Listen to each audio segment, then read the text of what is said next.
তোমাদের দুই কাঁধে দুই সিসিটিভি আমি আল্লাহ সেট করে দিয়েছি, আর এই দুই সিসিটিভি কে চালাবার জন্য দুইজন ফেরেশতাকে জিম্মেদারি দিয়েছি।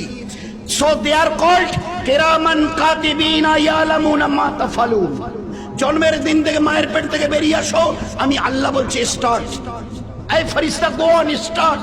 জন্মের দিন থেকে till the day of death, তোমার মৃত্যুর দিন পর্যন্ত জীবনে যা কিছু করো, ভালো অথবা মন্দ আমল, সবই সমেত এই সিসিটিভিতে সবকিছু রেকর্ড হচ্ছে। On the day of resurrection, কিয়ামতের মাঠে যেদিন দাঁড়াবে, আমি আল্লাহ তোমাদের এই মুখে তালা লাগিয়ে দেব। ওয়া তুকাল্লিমুনা আইদিহিম আলিয়ামা নাকতিমু আলা আফওয়াহিহিম। ওই দিন তোমাদের কিছু বলার প্রয়োজনই পড়বে না, আমি জিজ্ঞাসাও করব না। কেন কেন জিজ্ঞাসা করে তো শুনবেন কি করেছে না করেছে, বলে প্রয়োজনই হবে না। আমি তোমাদের জবানে